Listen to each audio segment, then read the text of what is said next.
అందరికీ వందనాలు. అలాగే ఈ మాటలు వింటున్న ప్రతి ఒక్కరికి కూడా ప్రభువైన యేసుక్రీస్తు నామములో నా హృదయపూర్వకమైన వందనాలు. ఇవాళ అనుకోకుండా చిత్రరావు గారి యొక్క మెసేజ్ నాది కూడా అలాంటిదే. మేమిద్దరం కూడా ఎప్పుడు కూడా ఏదైనా చెప్పేటప్పుడు అనుకొని చెప్పమన్నమాట. నా దాన్ని నేను కూర్చొని స్టడీ చేస్తూ ఉంటాను, ఆయన దాన్ని ఆయన కూర్చొని బైబిల్ చదువుకుంటూ ఉంటారు. ఈరోజు దాన్ని బట్టి నేను నిజంగా పరిశుద్ధాత్మ దేవుని యొక్క సహాయమే అని అనుకుంటున్నాను. ఎందుకంటే ఈ దినాల్లో మన కుటుంబాల్లో వస్తున్న సమస్యలు, బాధలు, ఇరుకులు, ఇబ్బందులు, అసలు ఆ పరిస్థితులు చూస్తుంటే కొన్ని కుటుంబాలలో వింటుంటే నాకు ఏం చేయాలా ఏంటి అని నాకే బాధేస్తూ ఉంటుంది. అయితే దేవుడికి ఎంత ఆలోచిస్తూ ఉంటాడో కొన్ని మార్లు మనం చేసుకునేవి కూడా ఉంటాయి కదా. వాటికి పరిష్కారం దొరకాలంటే మనము వాటిలో నుంచి రావాలనే మనసు కూడా మనకి కలిగి ఉండాలి. కలిగి ఉంటేనే వాటిలో నుంచి మనం రాగలుగుతాం. ఎప్పుడు కూడా దేవుడు ఏమి మనకు పెట్టడండి. చెడు అనేది, కీడు అనేది మనకు పెట్టడు.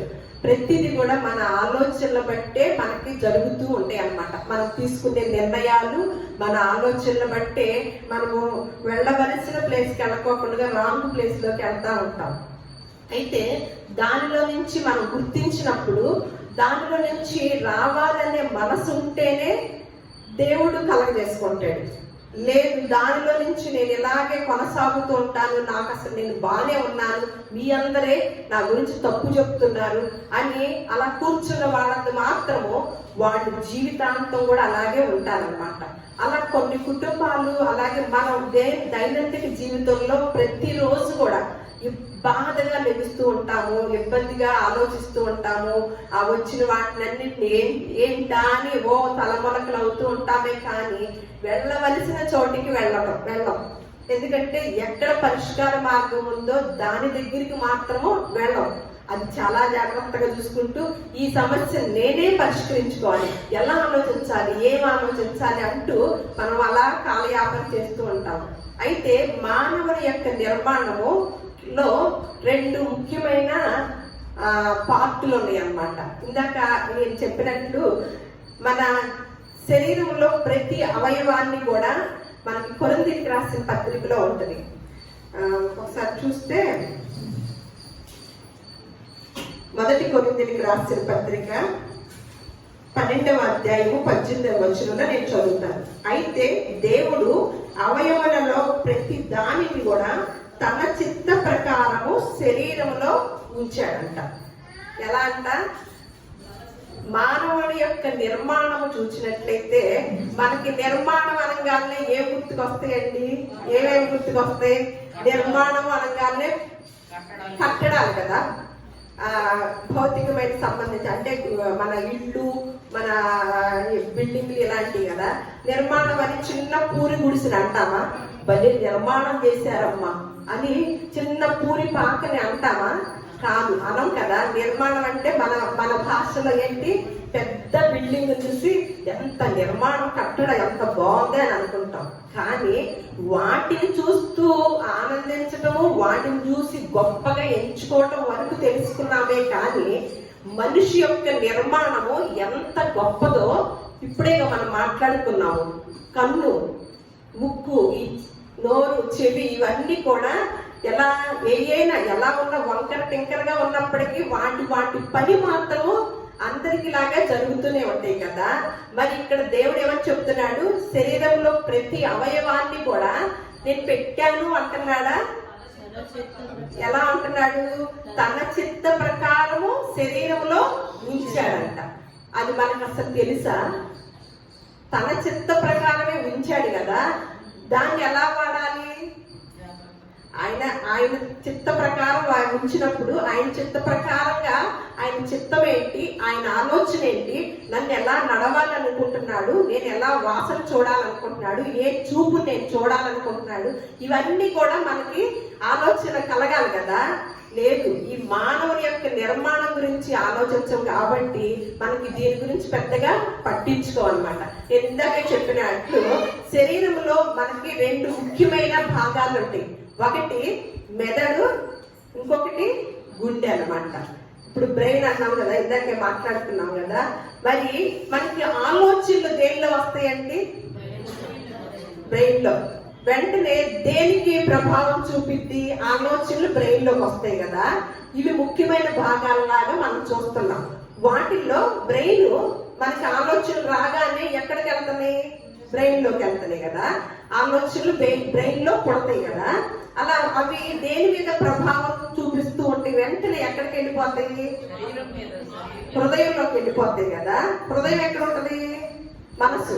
మనసు అనేది ఎక్కడ ఉంటది? మనసు కూడా బ్రెయిన్ పక్కనే ఉంటది అనమాట. బ్రెయిన్ ఇంట్లో ఎప్పుడైతే వచ్చిందో ఆలోచన, అది మన హృదయానికి, మన మనసుకి అటాక్ అవుతుంది అనమాట. ఈ మధ్య కాలంలో చాలా మందికి, ఇదివరకు రోజుల్లో హార్ట్ అటాక్, బ్రెయిన్ అటాక్లు మనకు తెలియదు. నా చిన్నప్పుడైతే తెలియదు, ఎప్పుడూ అరుదుగా విన్నాను, నేను తక్కువ విన్నాను అనమాట. అలా ఈ మధ్య కాలంలో ఎంతంత వయసు వాళ్ళు హార్ట్ అటాక్లు వచ్చేస్తాయి? చిన్న చిన్న వాళ్ళు. ఇదివరకు రోజుల్లో అసలు ఆ పెద్దవాళ్ళు అయ్యాక చనిపోయేవాళ్ళు. అసలు అది దేనితో చనిపోయారో, ఏ అనారోగ్యంతో చనిపోయారో కూడా మనకి తెలిసేది కాదు. కానీ ఇప్పుడు వెంటనే హార్ట్ అటాక్ అమ్మని, దానిలో కూడా సైలెంట్ హార్ట్ అటాక్ అంట. మరి ఆర్భాటం చేసే హార్ట్ అటాక్ ఉంటుంది, అలాగే సైలెంట్ గా చనిపోతారు. ఇక నొప్పి నొప్పి ఏ ఉండదు అనమాట. ఎందుకు అలా అటాక్ లో? అలాగే బ్రెయిన్ అటాక్ ఎంతో బాగా ఎందుకు ఆ రెండు జరుగుతున్నాయి అన్నమాట అనుకుంటున్నారు మీరు? దేవుడు ఒక మాట రాశాడనమాట. యెషయా గ్రంథము 1వ అధ్యాయము, యెషయా గ్రంథము 1వ అధ్యాయము 5వ వచనం నేను చదువుతాను. నిత్యము తిరుగుబాటు చేయొచ్చు, మీరేల ఇంకను కొట్టబడుదురు. ప్రతి వాడు నడినెత్తిన వ్యాధి కలిగి ఉన్నాడు, ప్రతి వాని గుండె బలహీనమయ్యను. అరికాలు మొదలుకొని నడినెత్తి వరకు కూడా స్వస్థత, అరికాలు మొదలుకొని తల వరకు స్వస్థత కొంచెమైనను లేదు. ఎక్కడ చూచినను గాయములు, దెబ్బలు, పచ్చి పుండ్లు. అవి పెట్టబడలేదు, కట్టబడలేదు, తైలముతో మెత్తన చేయబడలేదు. ఏమవుతుందంట ఈ దినాల్లో? ప్రతి వాని గుండె ఏమైపోతుందంట? బలంగా ఉందా? ప్రతి వాని గుండె కూడా బలహీనం అయిపోతుందంట. మనం అందుకని ఎన్ని మార్లు చూస్తున్నాము హార్ట్ అటాక్లు. అది చిన్నవాళ్ళే, పెద్దవాళ్ళు చనిపోయినట్లు వింటలా. దానిలో 40 ఏళ్ళు, 37 ఏళ్ళు, 35, 45 ఈ లోపే, 50 లోపు అంటే హార్ట్ అటాక్లు, బ్రెయిన్ అటాక్లు ఇలా చూస్తున్నాం కదా. ఇక్కడ దేవుడు క్రీస్తుకు పూర్వం రాసిన మాట అన్నమాట. ప్రతి వాని నడినెత్తిన వ్యాధి. నడినెత్తిన అంటే బ్రెయిన్ లో వ్యాధి. నడినెత్తిలో నుంచి ఎక్కడికి వచ్చింది? గుండెకి వచ్చింది అనమాట. నడినెత్తిలో నుంచి బాధ, వేదన, సంతోషం ఏది ఉన్నా ఎక్కడికి వచ్చేసింది? దేని మీద పడింది?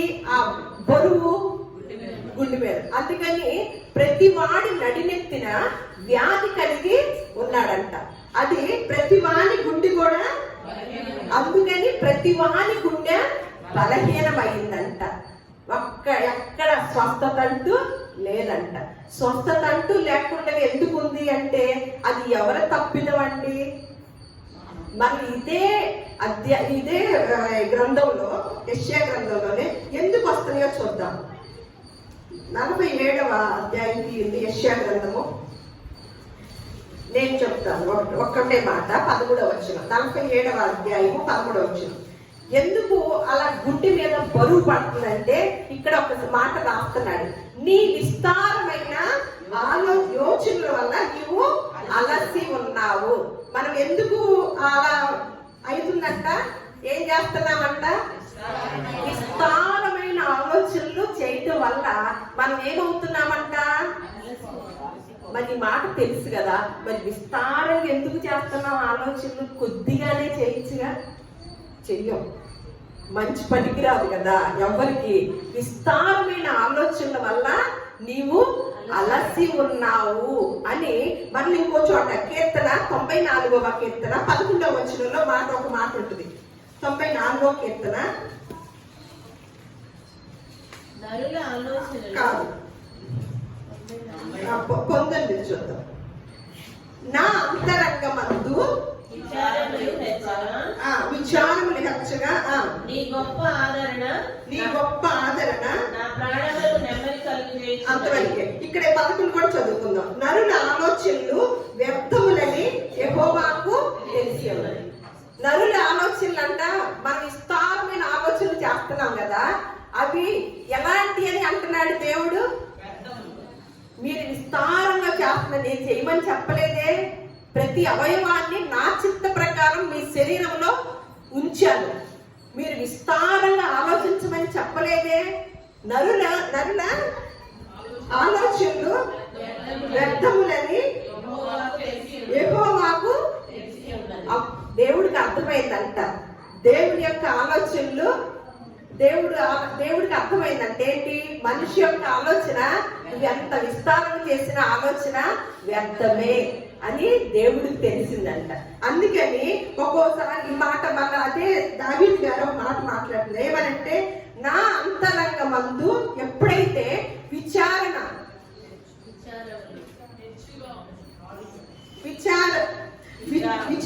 హెచ్చగా, నా అంతరంగమందు విచారములు హెచ్చగా, నీ గొప్ప ఆదరణ ఎప్పుడైతే మన అంతరంగములో విచారములు ఎక్కువగా ఉన్నప్పుడు ఆ దావీదు గారు ఎవరిని ఆశ్రయం తీసుకుంటున్నాడు? నీ గొప్ప ఆదరణ నా ప్రాణములకు నెమ్మది కలుగ చేయుచున్నది. ఎప్పుడు? నా అంతరంగమందు విచారములు హెచ్చుగా ఉన్నప్పుడు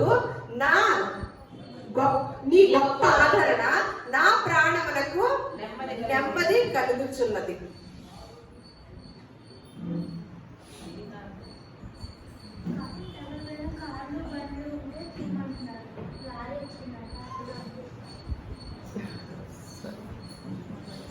ఓకే, అలా అంటూ ఈ మధ్య కాలంలో ఈ ఆలోచనలు,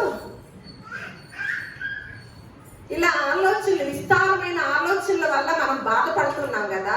అందుకనే ఏం చేశారంటే, ఈ మధ్య కాలంలో నేను ఎప్పుడు న్యూస్ పేపర్లో తీసుకొస్తా. న్యూస్ పేపర్లో ఏముందంటే, ఒక ఆలోచనలు, మన ఆలోచనలు మనం కంట్రోల్లో ఉంచుకోవాలన్నా, మన ఆలోచనల ద్వారా మనం ఏమేమి చెయ్యాలో కొన్ని సూత్రాలను ఇక్కడ న్యూస్ పేపర్లో రాయటం జరిగింది అన్నమాట, సండే బుక్ లో. వాటిని నేను మొన్న చదివినప్పుడు నాకు చాలా సంతోషం వేసింది. అలాగే కొంతమంది నిపుణులు చెప్తున్నారు కదా, ప్రతి దాన్ని కూడా ఒక ఆర్డర్ గా చెప్తున్నారు. మీరు ఎలా ఆలోచన చేయాలి, మీ ఆలోచనలు ఎలా ఉండాలి, ఆ ఆలోచనలో కూడా ఏమి ఉండాలి, అలాగే మీరు రేపటి దినం గురించి ఏం చేయాలి అని ఇట్లాంటి అన్ని కూడా రాస్తున్నప్పుడు మనము పోయిన వారంలో, అంత ముందు వారంలో ఒకటి చదువుకున్నాం. దాన్ని ఏంటి? అతిగా ఆలోచించే వారికి ఏమి దూరం అయింది? ఆనందం దూరం అయిందని, ఓవర్ థింకింగ్ ల లక్షణాలని కొన్ని చదువుకోవడం జరిగింది, స్టడీ చేయడం.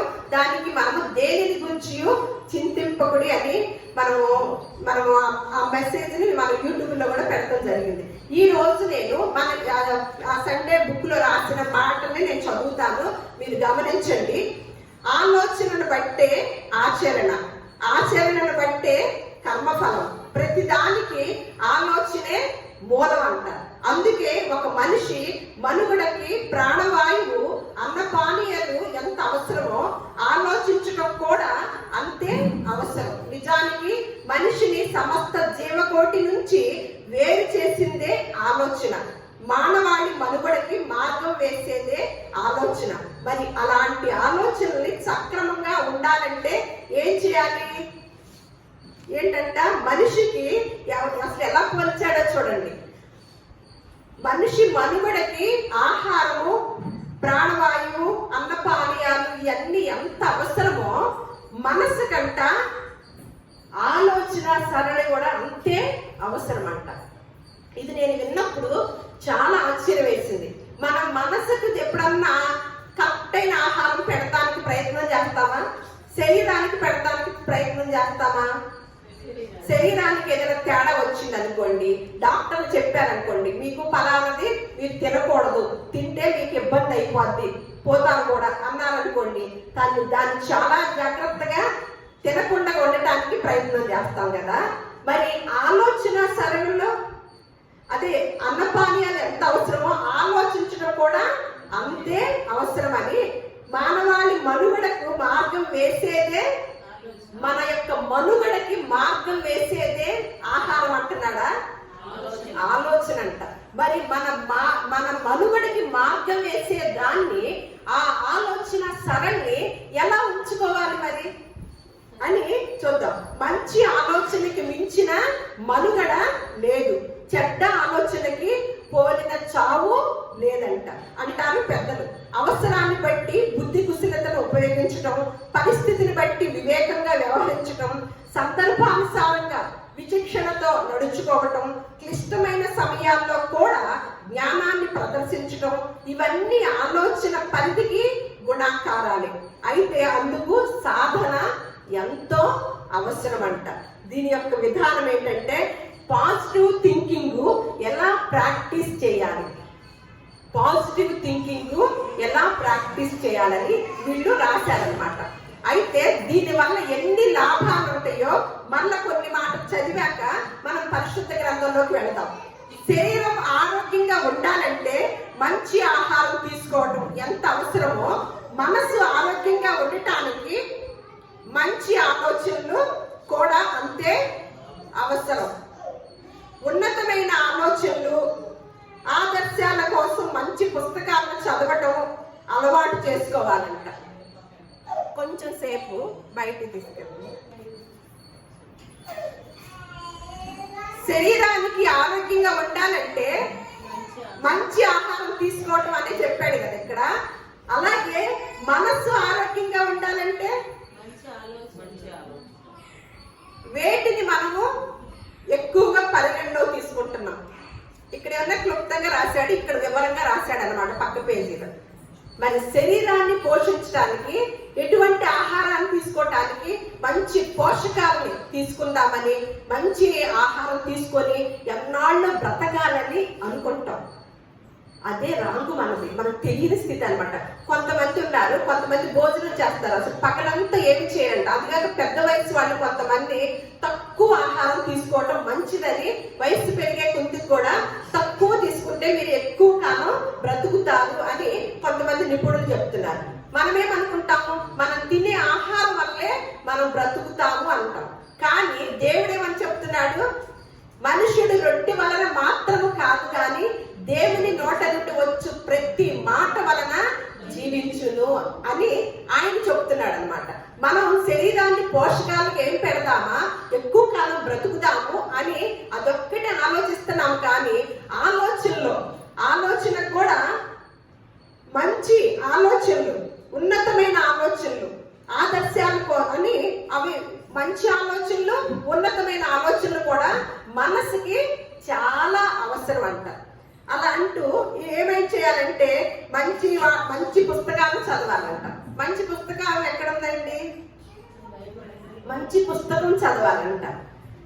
అలాగే మంచి వాళ్ళ స్నేహం చేయాలంట. ఎందుకు?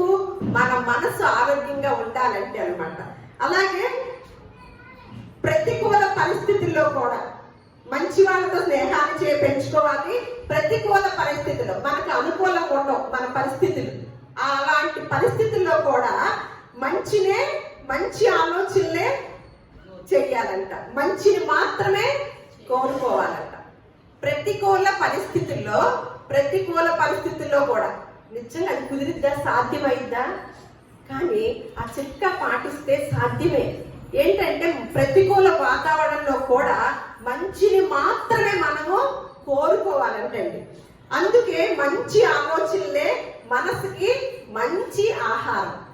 ఈ ఆలోచనలు సానుకూలంగా ఉంటే జీవితం అంట సాఫీగా. ఆలోచనలకి జీవితానికి కనెక్షన్ ఏంటి? అంతేనంటారా? ఒక ఐడియా మన జీవితాన్నే వింటాం కదా యాడ్. మరి ఒక ఆలోచన మారిస్తే చెడు అన్న మార్చింది, మారిస్తే మంచిలో కన్నా తీసుకెళ్తుంది. చాలా మంది అలాంటి వలలో చిక్కుకుంటున్నారా?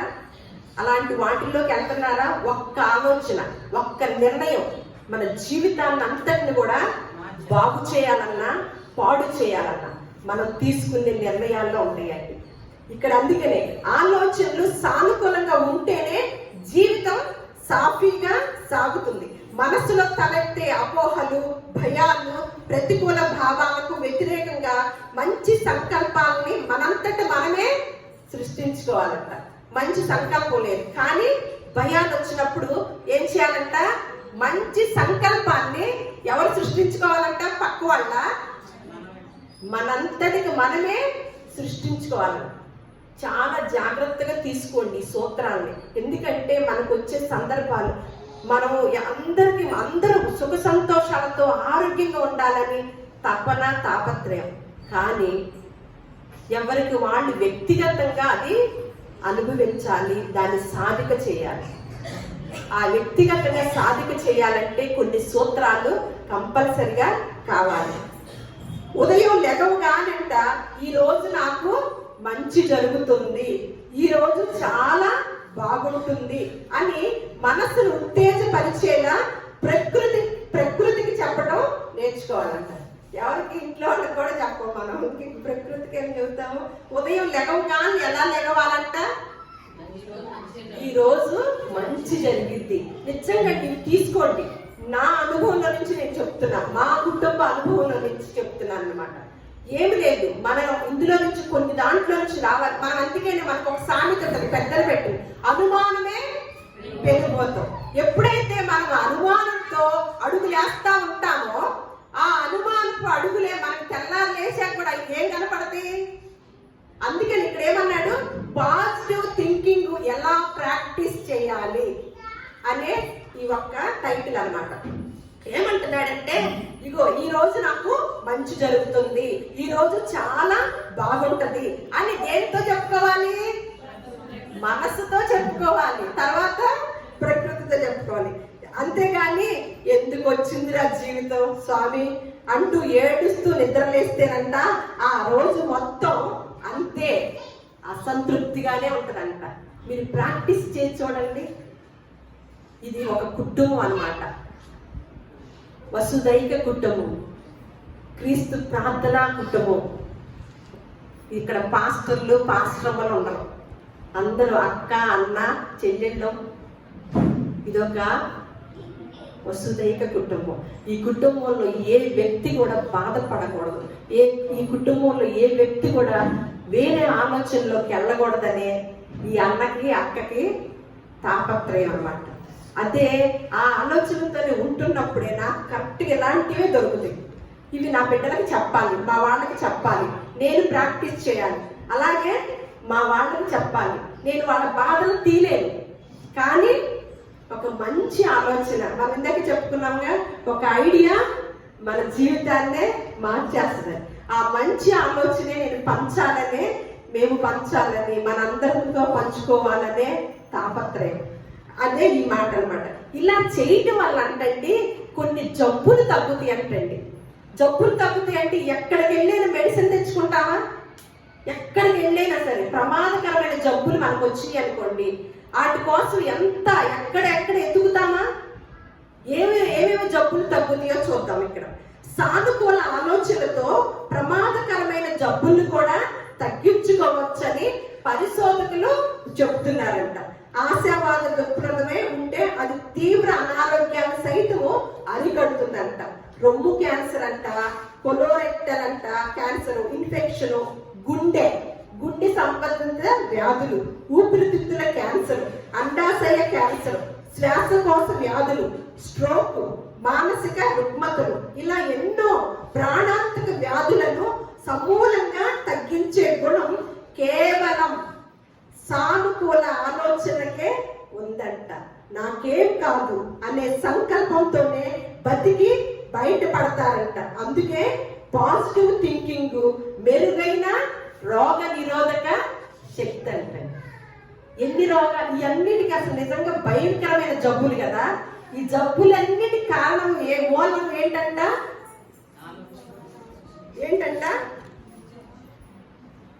అందుకే ఇక్కడ కూడా ఒక మాట, చెడు ఆలోచనలే సగం సమస్యలకి కారణం అంట. ఏంటంట? చెడు ఆలోచనలే మనకి సగం సమస్యలకి కారణం అంట. మరి ఇటువంటి ఆలోచనలో ఈ ఆలోచనలో ఏమి కలిగి ఉండాలి మనము అవి కూడా రాశారనమాట. ఏమి కలిగి ఉండాలంటే ఏ ఆలోచన చేయాలి, ఎలా కలిగి ఉండాలని అంటే ఇది ఒక్క మాట చెప్తున్నాను. కృతజ్ఞతతో కూడిన ఆలోచనలు కూడా మనిషిని సానుకూలంగా మారుస్తాయి అంట. నిజంగా కృతజ్ఞత ఉంటుందండి మనకి. చూడండి, ఎవరైనా ఏదైనా చేస్తే మనకి ఇందాక మాట్లాడుతున్నాం, మర్చిపోయాను.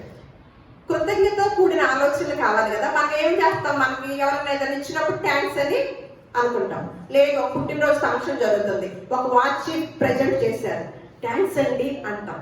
కానీ ఆ వాచ్ పెట్టుకోవడానికి చెయ్యి ఇచ్చింది ఎవరు? ఎవరికి చెప్తాం ఎక్కువ థ్యాంక్స్? మనుషులు ఏదైనా చేస్తే అంతవరకు చెప్పేసి వదిలేస్తాం. కానీ ఇక్కడ తర్వాత చెప్తారు, కృతజ్ఞతతో కూడిన ఆలోచనలు కూడా మనిషిని సానుకూలంగా మారుస్తాయి. మనసులోని క్రూరత్వాన్ని, అహంకారాన్ని పక్కకి నెడతాయంట. ఇప్పటిదాకా సాఫీగా సాగుతున్న జీవితానికి కృతజ్ఞతలు చెప్పడం నేర్చుకోవాలంట. మన జీవితానికి ఎప్పుడైనా కృతజ్ఞతలు చెప్పడం నేర్చుకున్నామా? అసలు ఎప్పుడన్నా చెప్పామా? వీళ్ళు చెప్పే మాటలైతే ఎంత ఆశ్చర్యం వేసిందో. మీతో పాటు పనిచేసే ల్యాప్టాప్కి మీరు ఎప్పుడైనా థ్యాంక్స్ చెప్పారా? అలాగే మీరు ఎప్పుడైనా మిమ్మల్ని గమ్యానికి చేర్చే వాహనానికి మీరు ఎప్పుడైనా థ్యాంక్స్ చెప్పారా? అంటే వీళ్ళ పని ఏంటంటే ఇలా చెప్పారు ఈ నిపుణులు. మన నిపుణుడు ఏం చెప్పాడో తర్వాత చూద్దాం. ఈ నిపుణుడు ఏమంటున్నాడంటే, మీరు పని చేసుకుంటున్నారు, మీకు పని జరిగిస్తున్నాయే వాటికి చెప్పండి, అలాగే మీ జీవితానికి కృతజ్ఞతలు చెప్పండి.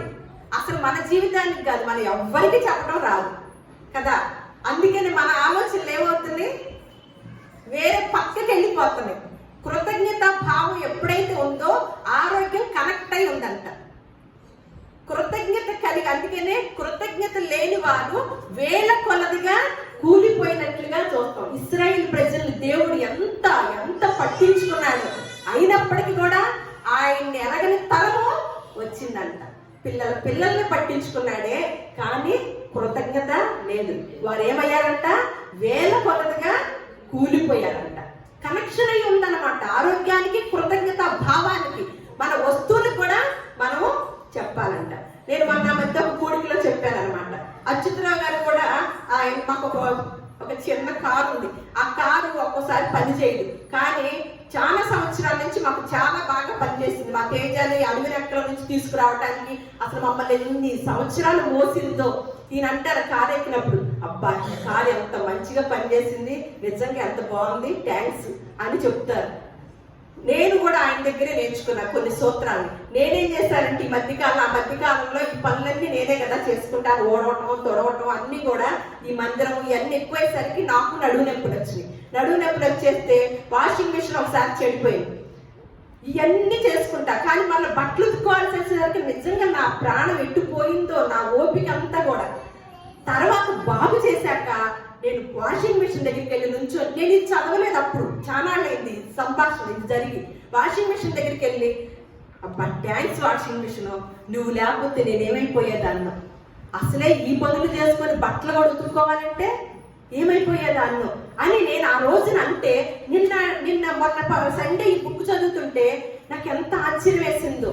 మనం నిజంగా మన జీవితానికి చెప్పాలంట, మనకి పనికి వచ్చి మనకి అన్ని కూడా ఉపయోగపడే, మనం అవి లేకపోతే మన జీవితం మనుగడ కుదరదు. కొన్ని మార్లు ఆ వస్తువులు లేకపోతే, ఆ వస్తువుకి మనం ఏం చెప్పాలి, థ్యాంక్స్ చెప్పాలన్నమాట. అలా ఎన్నో విషయాలు మీరు ఎప్పుడైనా కృతజ్ఞతా భావంతో చూడండి, వింతగా అనిపించినా ఇది నిజం అని చెప్తున్నారనమాట. ఇలా కృతజ్ఞత గురించి ఇక్కడ ఏం చెప్తున్నారో చూద్దాం. అసలు ఇక్కడ ఏమనంటే 2వ తిమోతికి రాసిన పత్రిక 3వ అధ్యాయం 1-2 వచనాలు త్వరగా తీయండి. ఇప్పుడు ఈ దినాల్లో ఏముందో చూద్దాం. ఈ దినాల్లో అసలు అలాంటిది ఉందా?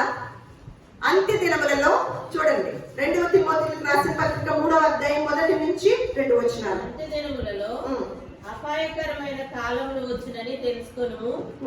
ఎలాగనగా మనుషులు స్వార్థప్రియులు, ధనాపేక్షులు, పెంకములాడు వారు, అహంకారులు, దోషకులు, తల్లిదండ్రులకు అవిధేయులు, కృతజ్ఞత లేని వారు అపంతవారులే.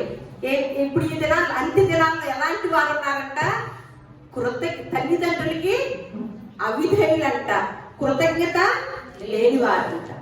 అమ్మా నువ్వు నా నీ గర్భాన్ని నేను వచ్చాను, నీకు థ్యాంక్స్ అమ్మా అని ఇప్పుడు అంటామా? అసలు తిట్టకుండా ఉంటే చాలు, లేకపోతే పెట్టకుండా ఉంటే చాలు. అది కదా మన పని. అసలు అమ్మని గుర్తు చేసుకోవడం, నాన్నని గుర్తు చేసుకోవడం కుదరదుగా. నాకేమిచ్చావు, నాకేమిచ్చావు, ఏం పెట్టావు అంటారు. అమ్మ నాకు ఈ జన్మనిచ్చావమ్మా భూలోకంలోకి రావటానికి అనే కుమారుడు ఉంటాడా, కుమార్తె ఉంటుందా? నిజంగండి. అది ఏమంటున్నాడు, తల్లిదండ్రులకి అవిధేయులు, కృతజ్ఞత లేనివారు. కానీ మనం ఇక్కడ కృతజ్ఞత వచ్చినాలని చెప్పాలని అన్నాడు కదా, అది బైబిల్ గ్రంథంలో ఎన్నో సంవత్సరాల క్రితమే చెప్పడం జరిగింది అనమాట. తెస్సలోనికీయులకు రాసిన పత్రిక, మొదటి తెస్సలోనికీయులకు రాసిన పత్రిక 5వ అధ్యాయము 17వ వచనం. త్వరగా తీయండి.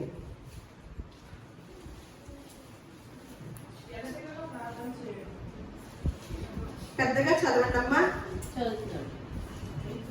ప్రతి విషయమునందును కృతజ్ఞతాస్తుతులు చెల్లించుడి. ఇలాను చేయుట యేసుక్రీస్తునందు మీ విషయంలో దేవుని చిత్తము. అంతే. ఏంటంట, కొన్ని విషయాలు మనకి ఈ రోజు మేలు చేశాడు, వెంటనే ఏం చేస్తాం? దేవుడికి థ్యాంక్స్ అంటాం, కృతజ్ఞతలయ్యా, కృతజ్ఞతాస్తుతులయ్యా. ఈ రోజు ఇబ్బంది జరిగింది, కృతజ్ఞతలు తెలియజేస్తావా? ఇక్కడ మనకి ఆ నిపుణులు రాసింది కూడా ఏముంది, మనకి ఆ పరిస్థితులు అనుకూలం లేనప్పటికి కూడా ఏమంటున్నారు, దాన్ని సానుకూలంగానే చేసుకోండి అని చెప్తున్నారు కదా. ఇక్కడ ఏమంటే ప్రతి విషయంలో కూడా ఏం చేయాలంట, కృతజ్ఞతాస్తుతులు చెల్లించండి. ఎందుకు? నిపుణులు ఏం రాశారు, మీరు ఇలా ఆరోగ్య సూత్రాల్లో ఇది ఒక భాగం. మీ ఆలోచన సరళిలో కృతజ్ఞత అనేది ఒక భాగం అన్నమాట. ఈ భాగంలో మీరు పూర్తిగా అది నెరవేర్చే వారుగా ఉంటారా, ఖచ్చితంగా దేవుడు మీకు ఆరోగ్యాన్ని ఇస్తారన్నమాట అని ఇక్కడ అర్థం. అని ఇంకో చోట ఎఫెసీయులకు రాసిన పత్రిక 5వ అధ్యాయము 20వ వచనం. మన ప్రభు అయిన యేసుక్రీస్తు పేరిట సమస్తమును గూర్చి తండ్రి అయిన దేవునికి ఎల్లప్పుడూ కృతజ్ఞతాస్తుతులు చెల్లించుచు క్రీస్తునందలి భయముతో ఒకరినొకడు లోబడి ఉండుడి. అంతవరకే. అక్కడ కూడా అలాగే మళ్ళీ మొదటి తిమోతి 4:4 కూడా తినేటప్పుడు కూడా ఏం చేయాలంట, కృతజ్ఞతాస్తుతులు చెల్లించాలంట అక్కడ. అలాగే దేవుడు సృజించిన ప్రతి వస్తువును మంచిది, కృతజ్ఞతాస్తుతులు చెల్లించు. ఉండండి ఒక నిమిషం. దేవుడి అక్కడ తినేటప్పుడు కూడా కృతజ్ఞతాస్తుతులు అన్నమాట. అలాగే ప్రతి విషయంలో కూడా కృతజ్ఞతాస్తుతులు చెప్పమన్నారు కదా బైబిల్ గ్రంథంలో. మరి అలా చెప్పిన ఒక వ్యక్తిని చూద్దాం అనమాట. యోబు గ్రంథము 1వ అధ్యాయము 21. మన పూర్వీకుల చరిత్రని, వారి జీవితాన్ని మన ముందు ఉంచాడంటే ఆ దినాల్లో వారు ప్రతికూల పరిస్థితుల్లో కూడా దేవునికి విధేయులై కృతజ్ఞత కలిగి ఉన్నారు. మీరు కూడా అలా ఉంటే మీరు కూడా ఆరోగ్యాన్ని, ఆనందాన్ని, భౌతిక సంబంధమైన జీవితంలో కూడా ఆనందాన్ని పొందుకుంటారు. అలాగే ఆత్మీయ జీవితానికి కూడా ఒక గొప్ప విశిష్టత కలిగింది మీకు అని దేవుడు తెలియజేస్తున్న మాటలు అన్నమాట. యోబు గారు ఏం చేశారంటే అలా ప్రతికూల పరిస్థితుల్లో కూడా, ప్రతి పరిస్థితుల్లో కూడా కృతజ్ఞతాస్తుతులు చెల్లించమని ఇక్కడ చూసాం కొత్త నిబంధనలో. ఆయన ప్రతికూల పరిస్థితి ఏంటో తెలుసండి, 10 మంది పిల్లలు పోయారు, ఆస్తులు పోయినాయి, అన్ని పోయినాయి, ఆరోగ్యం పోయినాయి. కృతజ్ఞతాస్తుతులు చెల్లిస్తామా? 10 మంది పిల్లలు ఆస్తులు అంటే తర్వాత సంపాదించుకోవచ్చు. 10 మంది పిల్లలు పోయారు. మీరు ఆ అధ్యాయం అంతా చదవండి. 10 మంది పిల్లలు పోయినప్పటికీ కూడా ఏం మాట్లాడుతున్నాడో యోబు గారు, ఆ నిపుణులు ఏం రాశారో, మన నిపుణుడు ఏమి మనకి ఒక జీవితాన్ని మన ముందు ఉంచారో చూద్దాం. 21వ వచనం. నేను నా తల్లి గర్భములో నుండి దిగంబరనై వచ్చింది. నేను చదువుతాను. దిగంబరనై అక్కడికి తిరిగి వెళ్ళారు. చూడండి ఏంటి మైండ్ సెట్. 10 మంది పోయాక, ఆస్తులన్నీ పోయాక, పరిస్థితులన్నీ అస్సలు అనుకూలం లేదు. తన శరీరం అంతా అనారోగ్యమా. ఏమంటున్నాడు, నేను తల్లి గర్భములో నుంచి దిగంబరనై వచ్చింది, దిగంబరనై అక్కడికి తిరిగి వెళ్ళాలి కదా. యెహోవా ఇచ్చెను, యెహోవా తీసుకోబోయి, యెహోవా నామమునకు స్తుతి కలుగును గాక. చెప్పాడా? ప్రతికూల పరిస్థితుల్లో ఎంత భయము ఆశ్చర్యం వేస్తుందోనండి. మళ్ళీ ఇంకొక వ్యక్తి ఏమన్నాడు తెలుసా అండి? దావీదు గారు. నేను ఎప్పుడూ చెప్తాను, ఆయన దేనికి చెప్పాడో చూద్దాం. ఆయన ఇందాక మనం కళ్ళు ముక్కుల గురించి మాట్లాడుకున్నాం, కానీ పెద్దగా మనసు పెడతలేదు. కానీ ఆయన ఏం చెప్పాడు? 139వ కీర్తన, ఈ నిపుణుడు ఏం చేశాడంటే పేపర్లో రాసిన వాళ్ళు మీరు వస్తువులకు కూడా చెప్పండి, వస్తువులకు చెప్పండి అన్నాడు. కానీ మన దేవాది దేవుడు అసలు దేనికి చెప్పమంటున్నాడంటే చూడండి, 139వ కీర్తన, నీవు నన్ను కలుగజేసిన విధము చూడగా యెహోవా ఆశ్చర్యమును కలుగుచున్నది. అది బట్టి నేను నీకు కృతజ్ఞతాస్తుతులు చెల్లిస్తున్నాను. 139వ కీర్తన 14వ అధ్యాయ వచనం చదివారు. ఏమని అంటున్నాడు? నీవు నన్ను కలుగజేసిన విధము చూడగా భయమును ఆశ్చర్యమును నాకు కలుగుచున్నవి. అందుని బట్టి నేను నీకు కృతజ్ఞతాస్తుతులు చెల్లిస్తున్నాను. కంటిలో ఎన్ని లక్షల నరాలు ఉన్నాయంట? కొన్ని కోట్ల కణాలు, నరాలు కట్లు, కుప్పలు కుప్పలుగా కంట్లు. అన్ని కోట్ల నరాలు ఈ కంట్లు ఎలా పెట్టాడు? అన్ని కోట్ల నరాలు ఈ కంటిలో ఎక్కడ పెట్టారండి? ఆశ్చర్యం వేస్తుందా? మనకి ఎప్పుడన్నా అనిపించిందా? ఎవరనుకున్నారు ఈ వ్యక్తి ఆశ్చర్యపోయే వ్యక్తి? మనలాగా పని పాట లేదని ఆయన అనుకున్నారా? గొప్ప రాజు, చక్రవర్తి, గొప్ప రాజు ఏమంటున్నాడు? నీవు నన్ను కలగజేసిన విధము చూడగా భయమును ఆశ్చర్యమును నాకు పుట్టుచున్నవి. అందును బట్టి నీకు కృతజ్ఞతాస్తుతులు చెల్లిస్తున్నాను. ఆ భక్తుడు ఏమన్నాడు? యోబు, నేను దిగంబరిని తల్లి గర్భములో నుంచి దిగంబరినిగానే వచ్చాను, దిగంబరిగానే వెళ్తాను. యెహోవా ఇచ్చును, యెహోవాయే తీసుకెళ్ళను. నిన్ను స్తుతించు, ఆయన స్తుతించుతున్నాను. యెహోవా నామమునకు స్తుతి కలుగునుగా. ఈ భక్తుడు ఏమంటున్నాడు? నీవు నన్ను కలగజేసిన విధము చూడగా భయమును ఆశ్చర్యమును నాకు పుట్టుచున్నది. అందును బట్టి నీకు కృతజ్ఞతాస్తుతులు తెలుసు. ఎప్పుడైనా మనం అలా కృతజ్ఞతలు తెలియజేసామా? ఎప్పుడైతే అవంట ఆ కనెక్ట్ అయితే ప్రకృతిలోకి వెళ్ళిపోతాయి అంటాయి. ఎప్పుడైతే మనం చెప్తూ ఉంటామో అవి ప్రకృతిలోకి అనుసంధానం అవుతాయి అన్నమాట. అనుసంధానం అయ్యి ఆటోమేటిక్ గా మనకి ఆరోగ్యాన్ని తెచ్చిపెట్టిద్దంట. అలాగే పాజిటివ్నే మనకి తెల్లారు లేచినప్పుడల్లా మనకి ఎదురొచ్చే అన్ని కూడా పాజిటివ్గా మనం ఫేస్ చేస్తామంట. చూడండి ఇక్కడ అలా ఇంకొక చోట చూద్దాం.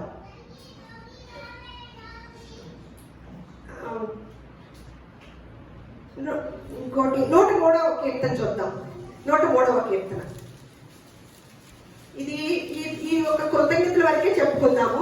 వచ్చే వారం ఇంకా కొన్ని విషయాలు ఉన్నాయి, మరి అవి కూడా నేర్చుకుందాము. టైం బట్టి నేను ముగిస్తాను. ఇది ఇప్పుడుతో అవ్వలేదు. 103వ కీర్తన మొదటి. నా ప్రాణమా యెహోవాను సన్నతించుము, నా అంతరంగమున సమస్తమా ఆయన పరిశుద్ధ నామమును సన్నతించుము. నా ప్రాణమా యెహోవాను సన్నతించుము, ఆయన చేసిన ఉపకారములలో దేనిని మరవకుము. అంతవరకే. ఏమని చెప్తున్నాడు మళ్ళా దావీదు గారే? నా ప్రాణమా. ఎవరితో చెప్పుకుంటున్నాడు? తన ప్రాణంతో చెప్పుకుంటున్నాడు, ఎదుటోళ్ళకి కాదు. ముందు తన గురించి తెలుసుకున్నాడు కాబట్టి. ఈయన అక్షరాలు గారు ఎప్పుడు అంటారు కదా, అసలు మన గురించి మనమే తెలుసుకోలేదు కాబట్టి మనకు అన్ని బాధలు, మనకు అన్ని ఇబ్బందులు, ఇరుకులు, అసలు ముందుకు ఎడలేదు మన ఆలోచనలు. మన ముందు మన గురించి మనమే తెలుసుకోలేదు. అందుకనే ఆయన గురించి తెలుసుకున్న వాడే ఉన్నాడు కాబట్టి ఆయన ఏమంటున్నాడు? నా ప్రాణమా యెహోవాని సన్నతించుము, నా అంతరంగమునున్న సమస్తమా ఆయన పరిశుద్ధ నామమును సన్నతించు. నా ప్రాణమా యెహోవాను సన్నతించుము, ఆయన చేసిన ఉపకారములలో దేనిని మరువకుము. ఆయన చేసిన ఉపకారం మనకి దేవుడు అసలు కాదు ముందు గుర్తుకొచ్చేది. మనుషులు చేసిన ఉపకారాలు కూడా గుర్తురావు, ఇక దేవుడి దగ్గరికి కూడా వెళ్ళలేము అనమాట. అలా కానీ ఒక పద్యం ఉంది కదా, ఎవరి పద్యం? ఉపకారికి అపకారము లెక్కమెల్లక చేయవాడు నేర్పరే సుమతి. సుమతి శతకం కదా. ఈ పద్యం యొక్క అర్థాన్ని యేసుక్రీస్తు వారు క్రీస్తు పూర్వమే ఒక ఆయన చెప్పాడు అనమాట, చేసి చూపించాడు. ఒకసారి సమూయేలు గ్రంథం చూద్దాము. మొదటి సమూయేలు గ్రంథము 24వ అధ్యాయము 17వ వచనం. అపకారం చేసిన ఆయనకి అక్కడ ఏం చేశాడో ఆ సుమతి శతకంలో ఉన్న ఆ అర్థాన్ని ఇక్కడ మొదటి సమూయేలు గ్రంథము 24వ అధ్యాయము 17వ వచనం. యెహోవా నన్ను నీ చేతి కప్పగింపగా నన్ను చంపగా. ఒక నిమిషం అండి. దావీదుతో ఇట్లా అన్నాడంట, యెహోవా నన్ను నీ చేతిని ఎవరు మాట్లాడుతున్నారు ఇది? దావీదుతో ఇట్లా ఎవరు మాట్లాడుతున్నారు? సౌలు మాట్లాడుతున్నాడు.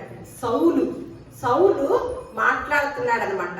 దావీదుతో ఇట్లా అన్నాడంట. దావీదు దగ్గరికి వచ్చి సౌలు మాట్లాడుతున్నాడు. సౌలు దావీదుకి విరోధి అనమాట, అంటే శత్రువులాగా ఉన్నాడు. అన్ని చెడ్డ పనులే చేశాడు, దావీదు మీద ఎదురెళ్ళాడు అనమాట. అంత అపకారమే చేశాడు. ఎవరు? సౌలు దావీదుకి. అలాంటి దావీదు దగ్గరికి వెళ్ళి ఆ సౌలు మాట్లాడుతున్న మాట అనమాట.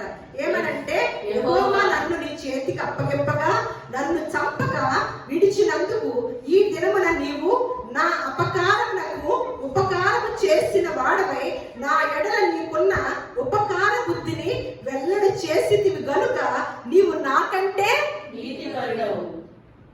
అయ్యో, ఎంత ఆ ఉపకారం చేసే గుణమును ఎంత కఠినాత్ముడైనా మార్చివేస్తుంది అనమాట. ఎన్నో పనులు చేశాడు సౌలు. దావీదు మీద ఎదురులేడు అనమాట. దావీదు మీద అసూయ కలిగి ఆయన్ని ఎలాగైనా ఇబ్బంది పెట్టాలనుకున్నాడు. కానీ ఎన్నో అపకారములు చేసినప్పటికీ దావీదు ఏం చేశాడంట? ఉపకారం చేశావు నీవు. దేవుడు ఆయన చేతికి అప్పగించేశాడంట. సౌలు తీసుకెళ్లి దావీదు చేతికి అప్పగించి నువ్వేమైనా చేసేసుకో అని చెప్పాడంట. అయినప్పటికీ కూడా మన చేతికి అప్పగించేశాక మన శత్రువులు మనం ఎలా కుమ్మేస్తావా? బాగా అసలు ఖచ్చితంత తీర్చుకుంటాం కదా. అసలుకే చాలా ఇబ్బంది పెట్టాడు సౌలు. కానీ కుమ్మేలా ఏం చేశాడంట? ఉపకారమే చేశావు నాకు, ఇంకా ఉపకారమే చేశావు కాబట్టి దేవుని దృష్టికి నీవు నీతిపరుడవై కూర్చున్నావు. చూడండి, ఎన్నో విషయాలు ఇంకా చాలా ఉన్నాయి. ఇందులో వచ్చే వారం పూర్తిగా నేర్చుకున్నాం. మన యొక్క టైటిల్ ఏంటి? పాజిటివ్లీ ప్రాక్టీస్ చేయాలి. ఏం చేయాలంట? పాజిటివ్ని ఎలా ప్రాక్టీస్ చేయాలి. దాన్ని ఇంకా ఉన్నాయి విషయాలు చాలా ఉన్నాయి. అవన్నీ కూడా బైబిల్. అందుకనే ఫస్ట్ ఏమన్నారు? ఇలా మంచి ఆలోచనలు రావాలంటే మంచి పుస్తకాలు చదవాలంట, మంచి స్నేహాన్ని చెయ్యాలంట, మంచి వాడి స్నేహం చేయాలంట. మరి మంచి పుస్తకం ఏదంటే దీన్ని మించిన పుస్తకం ప్రపంచంలో ఎక్కడ లేదండి. ఈ మంచి పుస్తకంలో ఉన్న మంచి మాటలు మన హృదయంలోకి వెళితే నిజంగా అండి సంతోషంగా ఉండగలుగుతాము. మనకు వచ్చే పరిస్థితులను బట్టి కాదు, ఈ ఆలోచనల వల్ల, ఈ మాటలు మన హృదయంలో, మన మెదడులో ఉండటం వల్ల మనం దినము సంతోషంతో ఉంటాం. అందుకనే శ్వాస మీద ధ్యాస అది ఇది అని అంటారు, ధ్యానం చేయండి అని. కానీ ఏం ధ్యానం చేయమన్నాడు? యెహోవా ధర్మశాస్త్రం నందు దివారాత్రులు దాన్ని ధ్యానించువాడు ధన్యుడు. వాడు ఎలా ఉంటాడంట? నీటి కాలంలో యోరను నాటబడినదై ఆకువాడక తమ కాలమునందు ఫలమిచ్చు చెట్టు వలె ఉంటాడు. అతను చేయనిదంతయు దేని మీద శాసించితే ధ్యాస? యెహోవా ధర్మశాస్త్రమునందు ఆనందించుచు దివారాత్రులు ధ్యానం. మన ధ్యానం ఎలా ఉంటది? కాసేపు కళ్ళు మూసుకుంటాం, మన గుర్తుకొచ్చింది ఏదన్నా. కానీ మనకి ఏదైనా సఫలం అవటలేదా? ఏం చేయాలి? యెహోవా ధర్మశాస్త్రాన్ని ధ్యానం చేయండి, అతడు చేయనిదంతయు సఫలమగు. దేవుడు మిమ్మల్ని అందరినీ కూడా ఇటువంటి సూత్రాలతో ప్రతి ఒక్కరిని, కుటుంబంలో ఉన్న ప్రతి ఒక్కరిని కూడా దీవించునుగాక.